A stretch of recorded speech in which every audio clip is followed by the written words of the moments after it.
All right, well, let's dive in. So, my name is Marshall. This is the Experience More Tour, and we are here today with Merrill, and we are going to discuss the Moab Speed 2, and then even get into the new Arcmatis. And that'll be really fun to explore these products. We're going to dive into color. We're going to dive into motivation on these shoes and really kind of all the tech surrounding these products. And to do that, we like to bring in product experts, folks who know more than sort of anybody else about shoes. And so, what we have with us today is that person. We have Tayler Arnold joining us today from the Merrell headquarters in Michigan, calling in and to share some knowledge. So, welcome, Tayler. We're psyched to have you here. Yes, thank you, Marshall. Thank you guys for having me another year. Another Excited. year, yeah, here we go. And your products just keep getting better. So, Oh yeah, that's not a the goal, coincidence that right? they keep getting better since you've been there. So, I think there's something to do with that. Oh yeah. Um, Taylor, what is it I'm that not gonna you take all the credit, but I mean, no, take some? no, no, not at all. I know, but um, Taylor, what is it that you do at Merrill? What is your sort of sphere of influence at Merrill? Yeah, so currently I am the associate product line manager for Hike, but I pretty much help all our territories. So we have Hike, Trail Run, and Lifestyle, and then we also have our elevated lifestyle line, which is our one TRL line. But just like most of the people on the call, I started off in retail and then transitioned into the field where I visited retailers and talked to people about Merrell and training product and new products launches. So just being a part of the brand and growing the brand, I knew I eventually wanted to go into the product side of the business. And this was the perfect opportunity to kind of get my feet in the door and see just from a product line standpoint how I can bring some of my expertise from the road into the product department. It's nice to have that fresh knowledge coming in. Probably bring that into Merrill and share some of that, right? Yeah. And sort of know what's out there. How are you continuing to get knowledge and information? Yeah, so we also do like visits as well in retailers because you do have to see what's out on the market. So visiting retailers still, just even in my spare time, checking social media, like the latest footwear news updates. We also have an in-house semi team that does a lot of the research too. So they look at trends and insights and even our own consumer and what are they gravitating more towards as far as our products. What products are our consumers gravitating more to. So we'll get into it like our Yeah. Moab's two customers now were probably previous Moab owners. So just overall looking at some of the data and then also pairing it with what we're actually seeing in the market. Yeah, it's a lot of data that you're able to gather, and I look forward to having you share some of that with us in just a minute. Sort of what you're learning, what are some of the major outcomes in the industry as far as trends. But let's start a little bit, roll back, because I think there's some pertinent information to share about Merrill's founders and onset. If you don't mind sharing a little bit of sort of the general philosophy that Merrill takes towards shoes and how that's carried forward to today. Yeah, so a little bit about our brand history and how we started. Randy Merrill was one of Randy and Clark Mattis were both the founders of Merrill. So Randy was making handmade cowboy boots in the 1970s, and he noticed a gap in the industry for the American consumer needing a wider width boot. So Randy made it his goal to make a lightweight boot that was durable and suitable for American feet. And he connected with Clark Mattis because Clark was competing in the Olympics in 1972. Hmm. And Clark was a skier. And so after an article was written on Clark, so him and Randy kind of partnered together in making the dream of Merrill come together. And then Clark, on the other hand, was kind of the founder of our like after sport, so our Jungle Mock. So them two together working as a team, how Merrill was launched out of our garage in Vermont in 1981. So Yeah, I love always hearing that origin story and these different personalities, right? The athlete and the tinkerer, and together, sort of those ideas can come to. And yes. how does that carry forward to today? What kind of innovation, from that onset, really are we seeing coming out today? What are we learning as we move forward? Yeah, that foundation kind of set us up for success. Because from there we were acquired by Wolverine, and we still operate under Wolverine worldwide, which now houses over 11 brands. Wow. So, over 40 years of experience in the outdoor energy industry, we're still the leader in the outdoor industry. So, even being in Wolverine, we're one of the top brands. So Merrell, we just exist to share the simple power of being outside. So we believe the trails are for everyone to equip their joyful connection to the outside every day. So right now, currently, we are focusing on the performance and the style side, and pairing that with the comfort as well to empower our consumers to confidently explore the outdoors and continue to be the global leaders in hike. So as we get more of our consumer insights and everything, and kind of those shared resources in Wolverine Worldwide, how can we uh, kind of continue to accelerate as a brand? Yeah, and what are you learning? What are those insights telling you, right? You said your performance and style, right? And that is an interesting trend we're seeing in the industry. A lot of just really great looking shoes coming out, and a lot of playful colors. What where is this based on? What kind of data, yeah, do you have to reflect these changes that are happening? Yeah, so what we notice is that hikes are becoming shorter. So globally, 85% of hikes are 5 hours or less on Oh, moderate terrain. So a hike can be considered anything in our book and even in the consumer's book. So whether you're stepping outside of your house to go walk a block around the corner, or whether you're going on a trail to actually hike 5 miles or more, it's all considered a hike. You're getting outside and you're walking. That's yeah, the that's the 2 points. You're getting outside and you're walking. So, right. um, that sort of definition of hike has evolved over time. And so, with that being said, the footwear also has evolved over time. So, people and consumers are gravitating to more like on sneakers on the trail. So 61% of footwear on the trail are sneakers. So we see now that people are even wearing like Converse on the sneakers because they're not thinking about the overall traction. They just want to get outside because they're out there, even if it's for a mile or less. So the overall functionality can vary between consumers and what they're looking for, and also how products show up on our retail landscape. So everything is going to look different. Products are going to look different from each other. They're not going to be like traditional hiking Right. shoes. A lot of retailers are gravitating away from that as the market is changing. So how can we evolve as a brand and our products to kind of fit on the new retail landscape and present those sneaker trail shoes? Yeah, I think that's an interesting insight, right? Because traditionally you think of like folks coming in and shopping and just, I'm going on a hike, right? I picture going out into the forest all day, right, for a hike, but that is not what a lot of consumers want, right? They want these Right. crossovers. It's something you can go hiking with and then hit the grocery store when you're done, right? And feel good all day in these products. And that might evolve the lug patterns, that it might involve the colors, like you said. Now you Mhm. have a couple you have a line which is incredibly iconic, right? Talk about the Yeah. shoe for everybody that people can wear all day, they can travel with, they can hike with, they can kick around town in, right? That's the Moab. And Yeah. there's a question up here in the chat. I'll throw it right at you. Why is the Moab 3 so awesome? What about it is so awesome? Yeah, Moab 3 is definitely our foundation in hike. It's durable, it's stable, it's functional. It can take you anywhere. A lot of people wear it not only on the trail, but off the trail, whether they're walking around or to work, anything. It's one of those versatile hikers.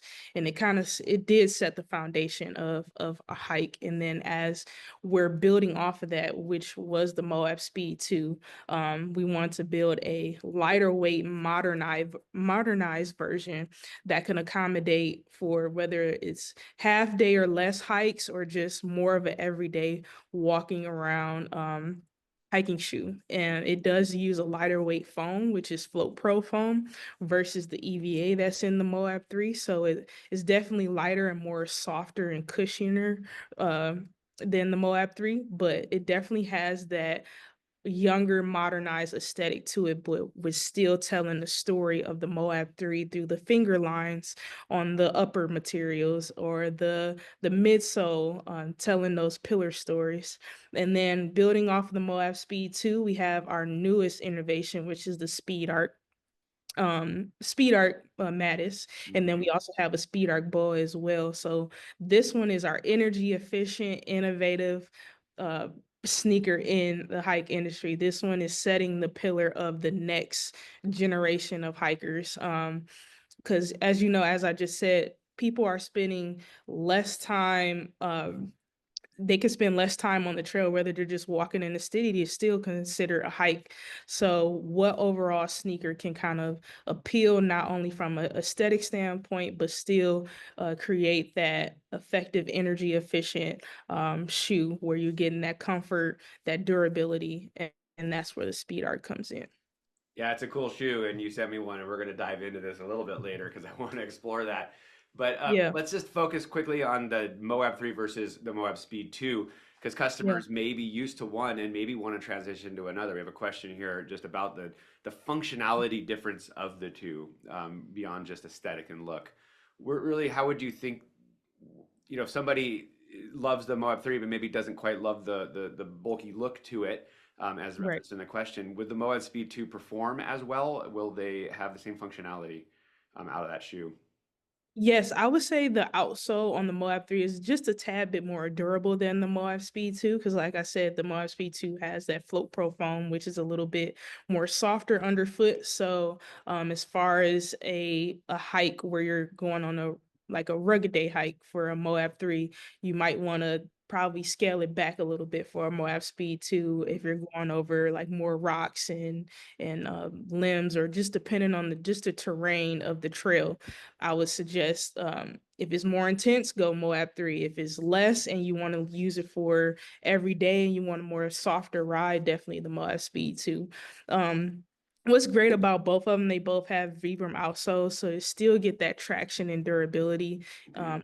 trail. So they both can do the job. It's just a matter of if you want more rugged, more kind of firmer underfoot, Moab 3. If you want a more softer ride, more everyday with the modernized appeal, Moab Speed 2. And kind of like I spoke about earlier, some customers are moving from the Moab 3 to the Moab Speed 2 because that's just how the industry is going as well. And people want more of that sneaker look. Yeah. Um, so, Yeah, and that you sent me a pair of Moab Speed 2s. I was able to take them out and walk around a bit in them. And I mean, the first thing I noticed is just the fit was just easy. yeah. It was just that Goldilocks zone of like, oh, this feels great. There, I couldn't think of a thing in that when I tried my foot on. Like, oh, okay, maybe. Oh, I hope Yeah. that breaks in, right? It was just like out of box comfort, and that's got to be a big part of this Moab success is that you all have dialed in a way to not only last it but build a shoe that Yeah. just feels amazing on day one. And then Yeah. you can have the sneaker version with the Moab Speed 2, or you can go with the little more rugged version with the Moab 3, which is pretty cool. And then of course Gore-Tex options in all of these, which is fantastic. Yeah, I was gonna say the Gore-Tex options. So with the Gore-Tex on the Moab Speed 2, you get the rip stop. And then with the Moab 3, you just get the booty without the rip stop. Since we are talking about materials, right? One of the things I love to do when I get a pair of shoes is take a look at the materials. And I got the microscope out and looked at some of the fabrics used in the outer of the Moab Speed 2 Gore-Tex. And I love that ripstop that you put in there. And I was curious to sort of look at it from a microscopic standpoint to see really what's going on in there. I mean, first of all, it has a very cool look to it, but it actually does have a purpose and it does have a reinforcement. You can see there on the left, some of those yarns are going to be more robust as they go through. That's what a ripstop is, especially in the vertical plane there that you see. So really adding a little durability to this shoe, but it just has Yeah, a cool aesthetic. And then the thing I really noticed was a really interesting tongue material. And as we've discussed here before, like the tongue is such a crucial zone for breathability in a shoe. This is where you're going to get most of the breathability out of a shoe is through this zone because often there's no TPU layers or overlays in that area. You have laces, but just this tongue area. And so, how brand decides on what they're going to use up there is really interesting to me. And when I took a picture of this tongue material, I noticed this really interesting knit that has a very, very open knit. And then just underneath it is this monofilament like tangle. I don't know the technical word for it, that creates almost like a cushion, not almost, it creates a cushion between the laces and your foot, right? So you don't get those sore spots from the laces. But you can see it's extremely open. So as our sock wicks moisture off our feet, transports that moisture around the sock and up to the top or the vamp of the shoe. It can then go through the GORE-TEX membrane, which has no glue in that zone, right? And then can escape into the atmosphere and get a lot of breathability. So really interesting selections of different materials in here of this shoe. And I challenge you all to kind of take a look at a shoe and scrutinize it a bit like this. It's kind of fun. Um, Yeah. but I And want as to we're go talking ahead. about as we're talking about the materials, I think one of the great innovations from Gore-Tex also is the invisible fit. So we've been doing some testing with invisible fit, and as we're looking to update some of our core models, Moab and Speed 2, what what can invisible fit do to help kind of elevate the newer models to get more breathability, because invisible fit will give you more breathability and more Mhm. comfort just overall. It won't be that Gore-Tex booty. So I think that's definitely interesting as we're unveiling some of those learnings from doing testing of the Yeah, invisible fit. I see nothing but positivity. good, So good. yeah. Well, I eagerly await the arrival of a Moab Invisible Fit. Merrell was an early adopter on Visible Fit way back when with the MQM, which was interesting. So you have experience with that, and it'll be really fun to bring that forward into the future. So that's a little sneak peek into maybe what's coming. Um, is there any other tech, or let's go into color, right? This is actually really interesting because this is where I think Merrill can really starts to differentiate beyond fit, beyond tech, into color and some of the amazing color offerings you have. So, Taylor, you're involved in color selection and color decisions at Merrill. What are you thinking about when you're thinking about color? How are the different colors sort of play off each other, and who's right for what colors? Yeah, so we do have a color team that color ups our shoes every season.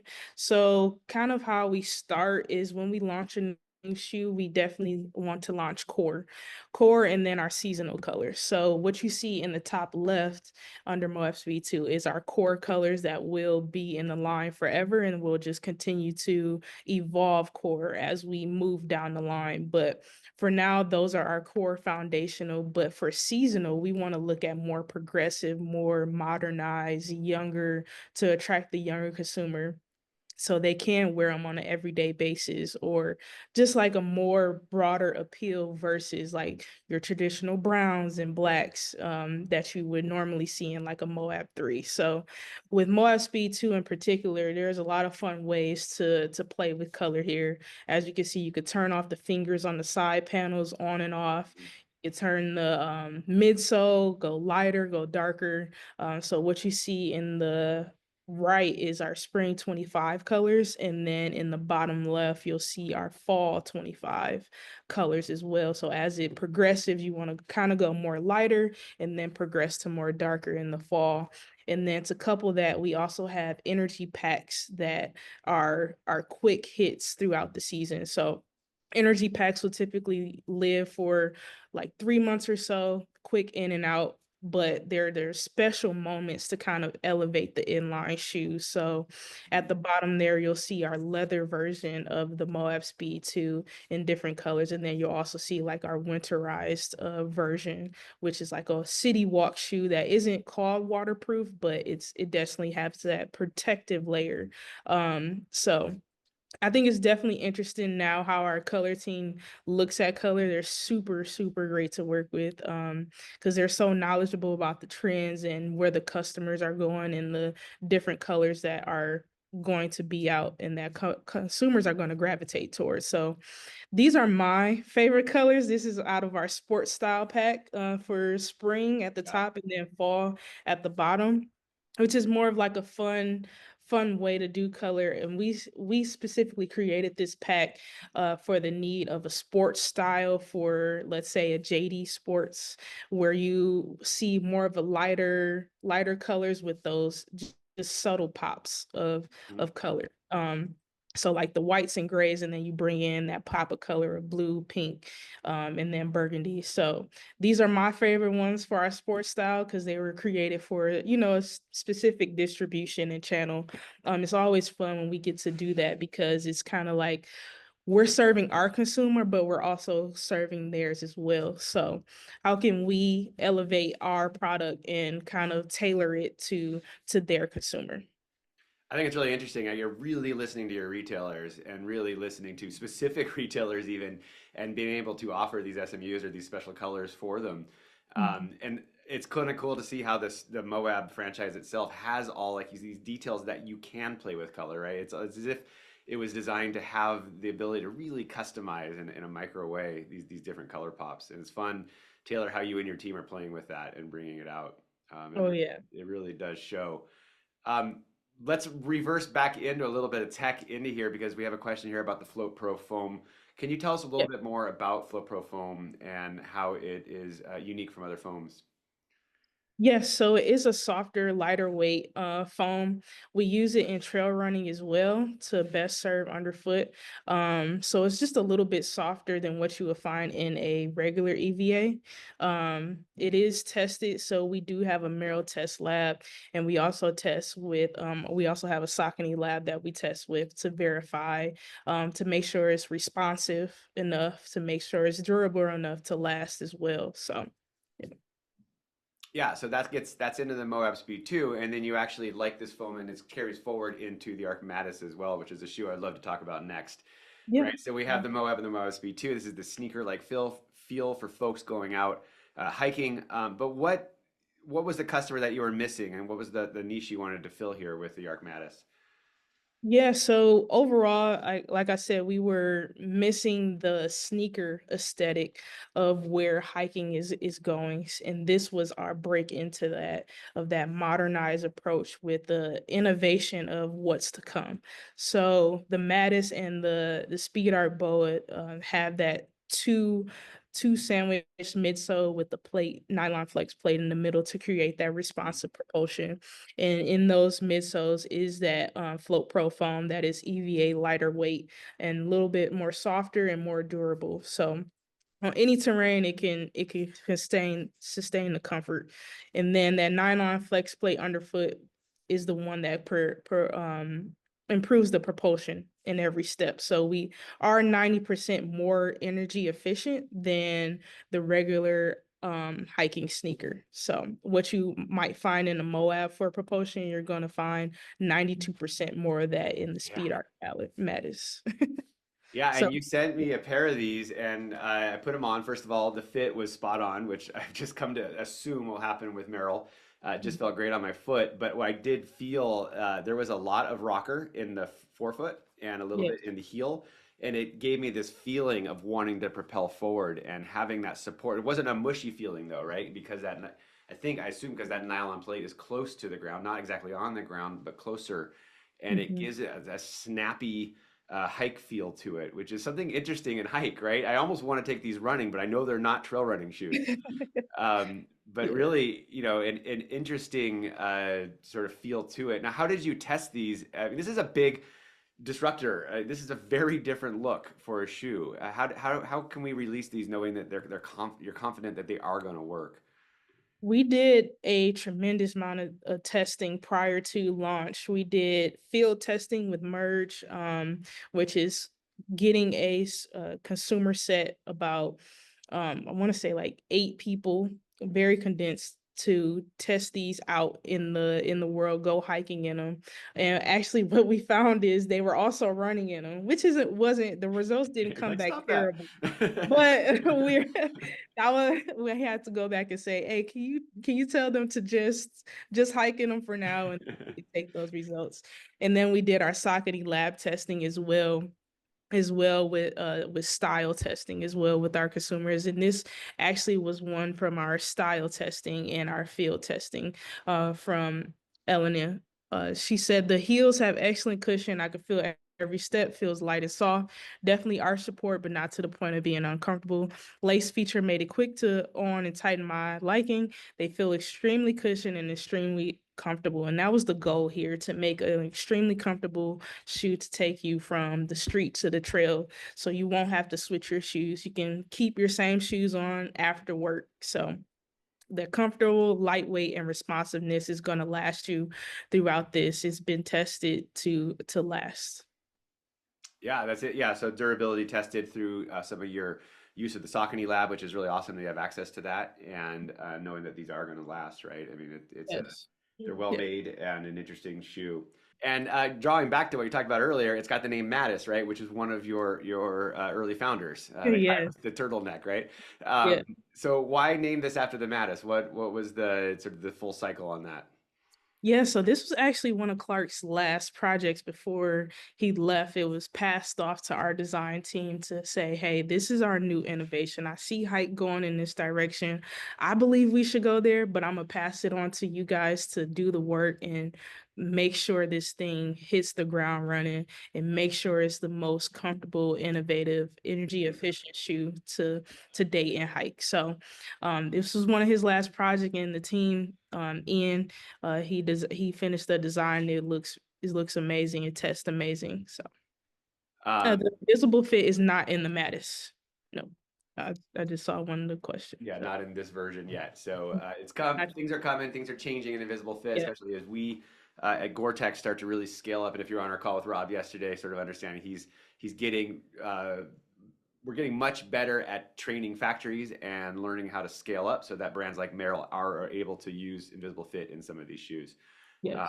So very very exciting to be able to have that coming forward. But at this point, they are booty right now. Yes. So And I did see a question about zero drop shoes. So yeah, aside from Hike, we do have drop shoes in our trail running line.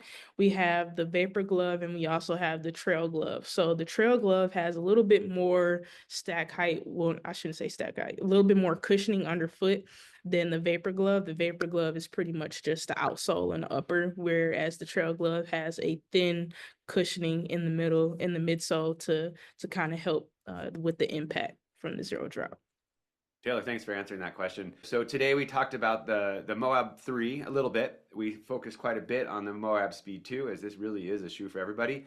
It's kind of splitting that difference of sneaker, of hike, of something you can take everywhere, something you can feel comfortable at all the time. And we saw some of those amazing colors that you and your team are working on. And then we were able to introduce this new shoe, which is really different and very cool. I think that we're going to start to see some more of this in the future. It's a really cool innovation.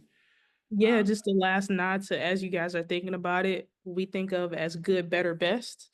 So think of it just like that. You got your Moab, your pillar, and you got your better, which is the Moab Speed 2, and then your best, which is our innovation with the Mattis. So Cool. There you go. Yeah, I'm sure you have all three. You kick around in different ones on different days. oh yeah. Um, well, Taylor, thank you for taking time with us today to explore this, to show off some of what you've been working on, and to give us a little insight into what we might be able to see in stores here pretty soon. So it's always Yeah. fun to explore. And yeah, Merrill's you're on a roll right now, and things are coming out quick and furiously, and it's really fun to see these products hitting. So well done. Thank you. Appreciate it. Yeah, Taylor, have a great day, and we will see you back in Experience More Tour in the near future. All right. See you next year. Take care. All right.